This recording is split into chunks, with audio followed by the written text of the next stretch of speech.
Anda kembali bersama kami di Sindo Malam. Warga Karo, Sumatera Utara membangun patung Jokowi senilai 2,5 miliar rupiah.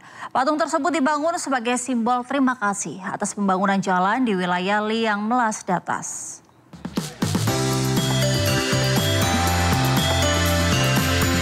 Warga Liang Melas Datas LMD Kabupaten Karo, Sumatera Utara membangun patung Presiden Republik Indonesia ke-7 Joko Widodo di area perbukitan.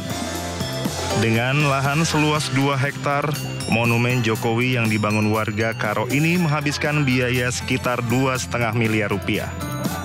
Pembangunan monumen ini bentuk tanda terima kasih warga Liang Melas Datas terhadap Jokowi yang telah memberikan pembangunan infrastruktur di kampung mereka.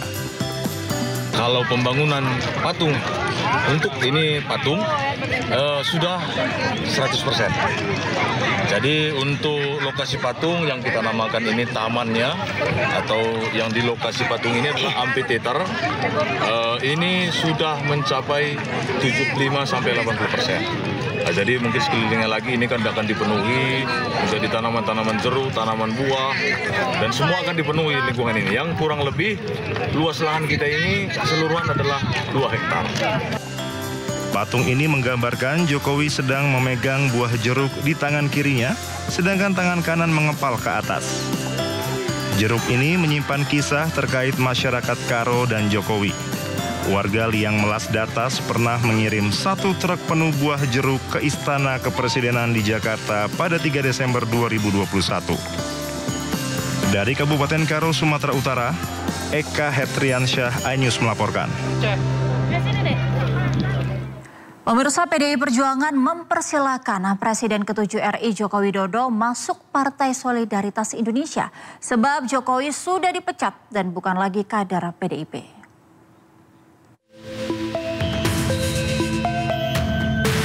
Ketua DPP PDI Perjuangan Jarod Saiful Hidayat mempersilahkan Presiden ke-7 RI Joko Widodo untuk menentukan pilihannya termasuk menjadi Ketua Umum Partai Solidaritas Indonesia atau PSI.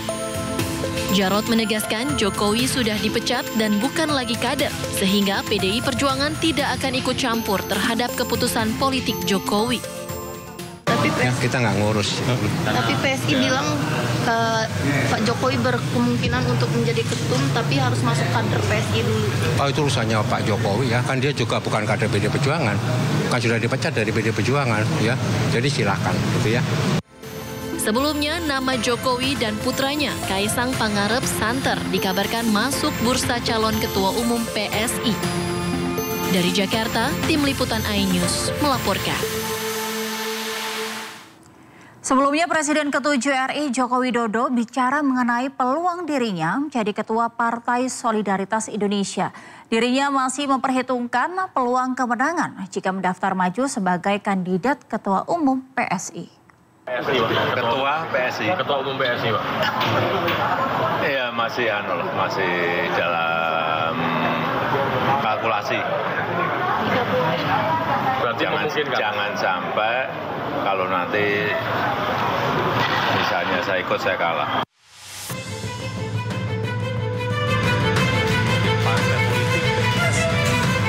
Itulah yang disampaikan Presiden ke-7 RI Joko Widodo soal peluang dirinya menjadi Ketua Umum Partai Solidaritas Indonesia atau PSI. Jokowi membuka kemungkinan maju sebagai kandidat Ketua Umum PSSI. Menariknya, Jokowi masih kalkulasi dan mengaku belum tahu sejauh apa peluangnya. Misalnya mendaftar akan bersaing dengan anak sendiri, Pak, Mas Kaisang. Ya nggak tahu. Kalau saya mendaftar mungkin yang lain nggak mendaftar mungkin. Melihat peluangnya seperti apa, Pak? Ya belum tahu karena ini kan yang saya tahu katanya mau pakai e-voting, one man one vote. Seluruh anggota diberi hak untuk memilih. Diketahui Kongres PSI dijadwalkan akan berlangsung di Solo, Jawa Tengah pada 19 Juli 2025 mendatang dengan agenda utama pemilihan Ketua Umum baru. Tim Liputan iNews melaporkan.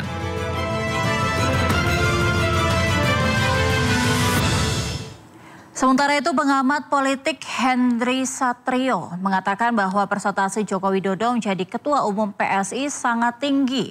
Meski demikian, Jokowi dinilai tidak akan maju sebagai calon ketum PSI karena masih membutuhkan partai yang lebih besar untuk meneruskan langkah politiknya. Kemungkinan Pak Jokowi menjadi ketua umum PSI sih tinggi sekali, besar itu. Tapi pertanyaannya Pak Jokowinya mau atau tidak? Sebab kan sudah jadi rahasia umum. Ya, nampaknya ini disiapkan menjadi perahu salah satu anaknya Pak Jokowi ya. Saat ini Mas Kaisang yang menjadi ketua umumnya. Tapi kalau menurut saya kecil kemungkinannya Pak Jokowi mau mengambil kursi ketua umum PSI. Bukan cuma alasan belum bisa lolos ke Senayan, tapi Pak Jokowi menurut saya perlu sebuah perahu yang sudah besar dan kuat untuk mendukung langkah-langkah politiknya. Kita ke informasi lainnya, Menteri Kesehatan Budi Gunadi Sadikin membantah isu bahwa rakyat Indonesia dijadikan kelinci percobaan vaksin TBC yang disponsori filantropis Amerika Serikat Bill Gates. Uji klinis vaksin TBC M72 yang dimaksud hanya untuk sekitar 2.000 partisipan yang sudah terdaftar.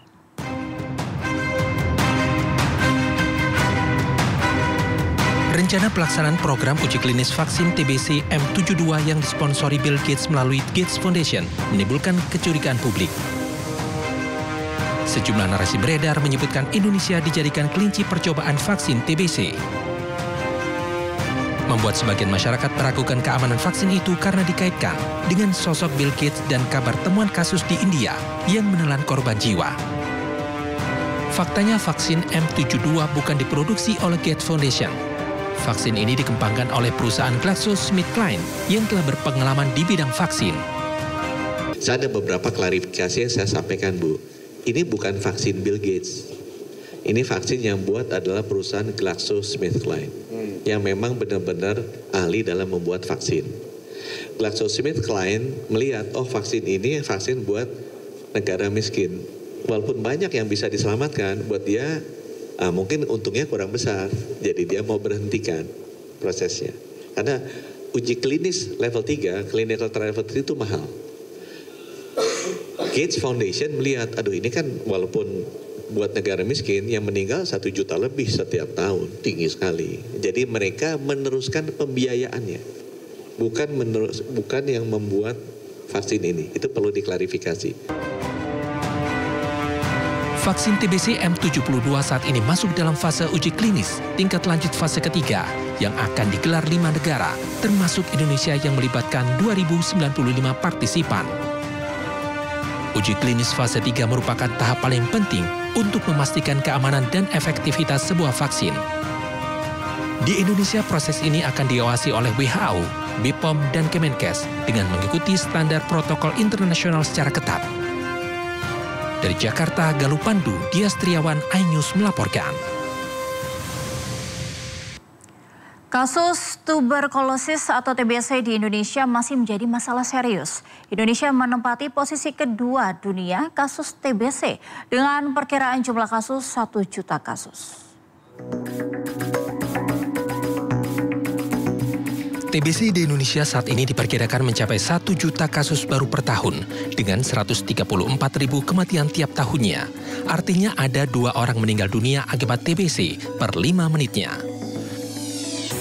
Penanganan TBC bisa dibilang cukup sulit karena harus menemukan siapa penderitanya terlebih dahulu sebelum memberikan pengobatan yang tepat.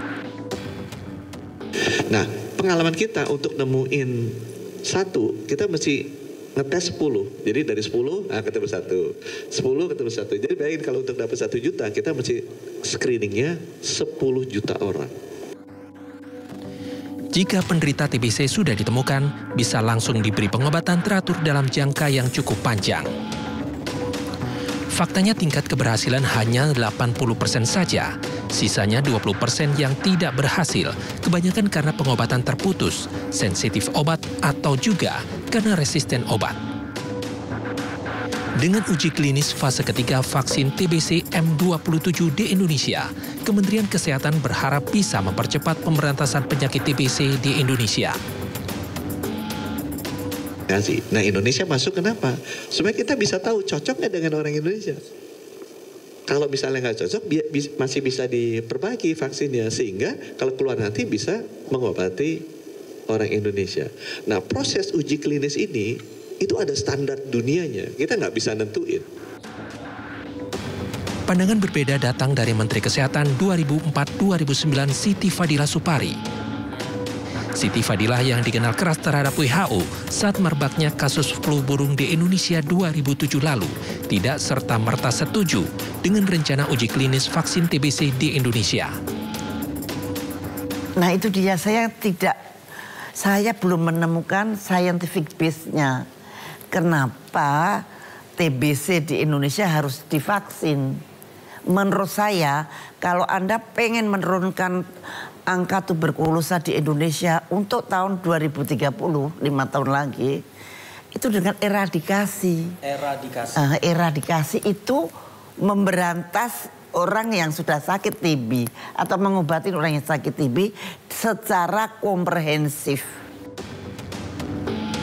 Lebih lanjut, Siti Fadila khawatir nantinya masyarakat akan diwajibkan vaksin TBC sebagai syarat berkegiatan, seperti halnya pada masa pandemi COVID-19 lalu.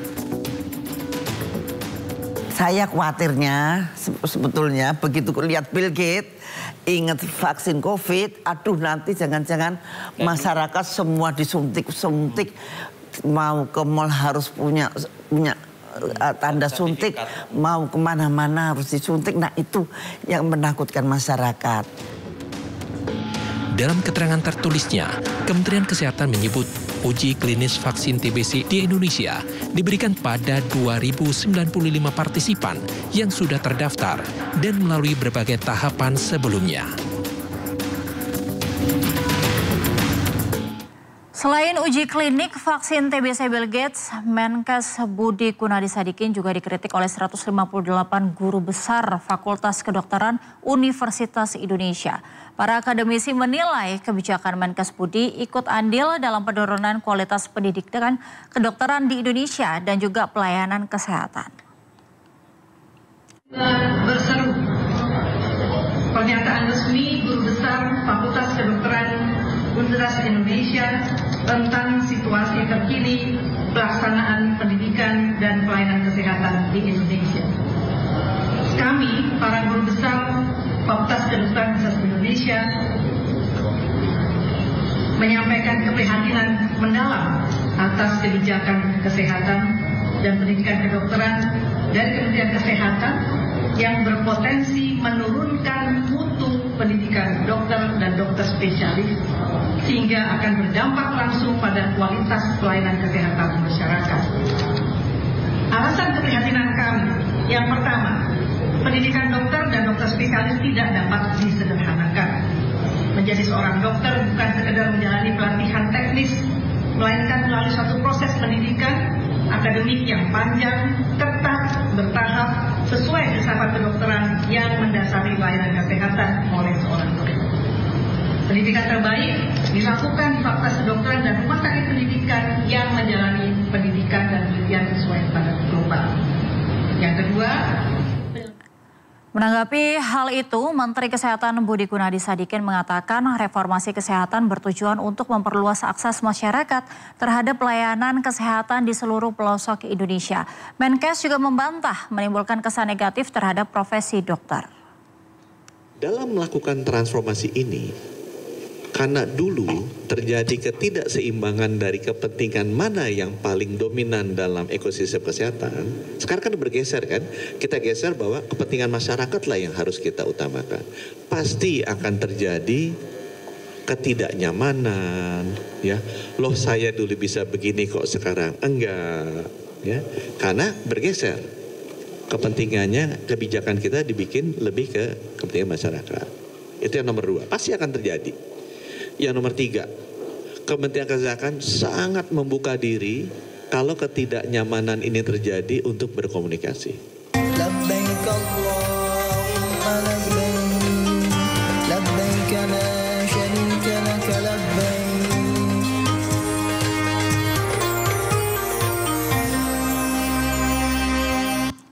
Ya, kita beralih ke informasi seputar Haji 2025.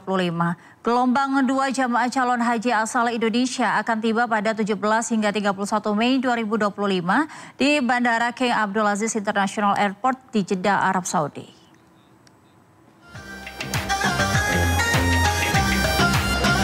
Jelang kedatangan kloter pertama gelombang 2 jemaah calon haji Indonesia, petugas penyelenggara ibadah haji Arab Saudi daerah kerja bandara mengadakan pertemuan dengan Kementerian Haji dan Umroh Arab Saudi.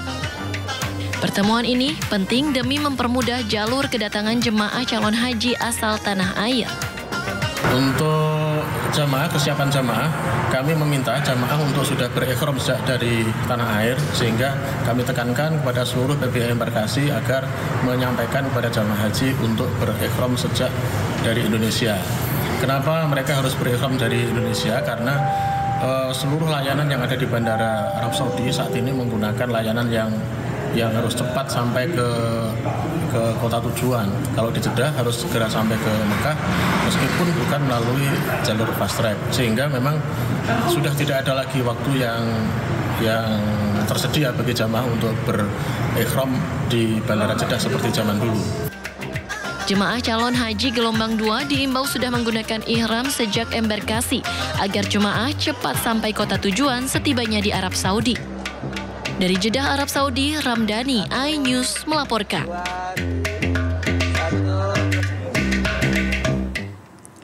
Pemirsa, seorang jamaah calon haji asal Kabupaten Maros, Sulawesi Selatan meninggal dunia saat tengah berada di hotelnya di kota Madinah, Arab Saudi. Almarhum yang berangkat bersama istrinya sebelumnya beberapa kali mengeluhkan sakit dan sesak di bagian dada.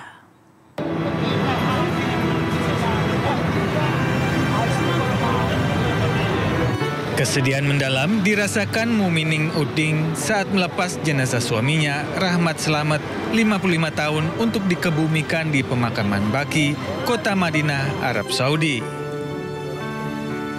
Almarhum merupakan jamaah haji kloter 12 embarkasi Makassar, asal Kabupaten Maros, Sulawesi Selatan. Sebelumnya saat tiba di Madinah, almarhum merasa sehat dan sempat melaksanakan sholat tahajud dan subuh di Masjid Nabawi. Namun pada pukul 8 pagi, Rahmat Slamet mengeluhkan sesak nafas. Almarhum akhirnya wafat di hotel tempat ia menginap pada Rabu 14 Mei 2025.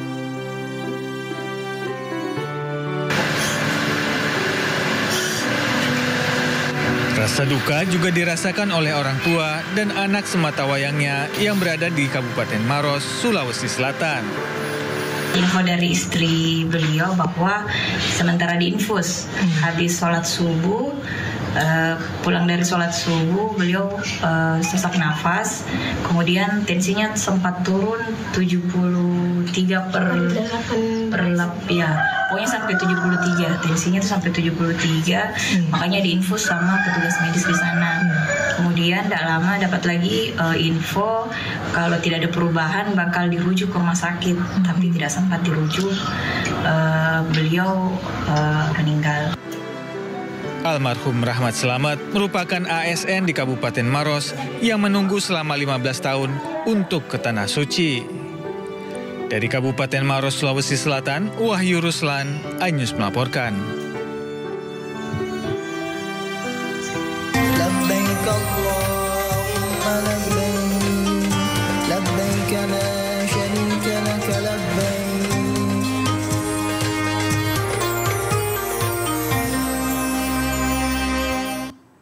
Paus Leo akan dilantik di lapangan Santo Petrus Basilika Minggu 18 Mei besok. Informasi yang usai jeda tetaplah di Sindomala.